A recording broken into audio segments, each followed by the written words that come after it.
penses-tu de la Thaïlande pour s'expatrier? Alors là, je suis à Bangkok, moi je n'y vis pas, donc je vais te donner mon opinion, mais c'est peut-être pas le plus pertinent. Si on a, ça fait 10 ans que vous êtes là, voilà, donnez votre opinion. J'ai fait quelques points positifs et négatifs. Bien sûr, j'ai pas tout mis, c'est une petite vidéo courte. Point positif, météo, ici il fait beau toute l'année, c'est super agréable. En plus, il me semble que le soleil se lève et se couche à la même heure. Et puis, oui, on va dire il y a la saison des pluies, mais en réalité, c'est très gérable. Le style de vie, ça baille. Donc ça veut dire que ici c'est très tranquille, les gens sont calmes, posés, ça change de la France où les gens sont quand même beaucoup plus stressés. Tu as un vrai respect, ils sont toujours comme ça, toujours très serviables, c'est un réel plaisir.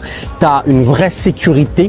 Souvent en France on dit oui, mais est-ce qu'il y a de la sécurité dans tel ou tel pays? Regardez plutôt la France avant de parler. Le sourire, c'est le pays du sourire. La fiscalité, donc pour ceux qui sont entrepreneurs, ici c'est une imposition territoriale, même si quand tu regardes dans les conventions fiscales, à partir du moment où ton revenu est généré depuis la Thaïlande, tu es censé être imposé. Mais dans la réalité, c'est discutable. Le coût de la vie qui est très bas, c'est aussi ce qui attire beaucoup de personnes, même si ça a un peu augmenté et c'est pour ça que beaucoup partent au Vietnam.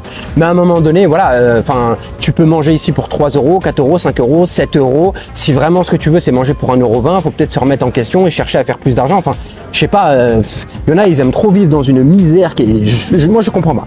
Les femmes, effectivement, si tu aimes les Asiatiques et que tu arrives en tant qu'étranger, bon, je vais pas faire de la red pill, mais tu as une valeur sur le marché qui est incroyable. Faut aimer les Asiatiques. Et puis tu as le visa, tu as vraiment des visas pour des personnes qui travaillent en ligne, tu as des visas pour les retraités, tu as des visas pour un peu tout et ça c'est super sympa. Point négatif, j'en ai noté quelques-uns. La météo, chaud toute l'année, c'est un point positif tout comme un point négatif. Tu es loin de ta famille, si ta famille est en France, en Suisse, en Belgique.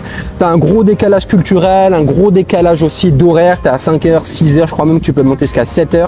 Tu as une misère dans les rues quand même qui est prenante, que tu vois, qui est visible. Tu me diras, en France, dans plein d'endroits, c'est la même chose. Et tu as un vrai chaos. Je sais pas si vous entendez un peu, pourtant là je suis quand même dans un bel endroit et tout. Voilà, ça commence, tu as du bruit tout le temps, c'est un peu ça.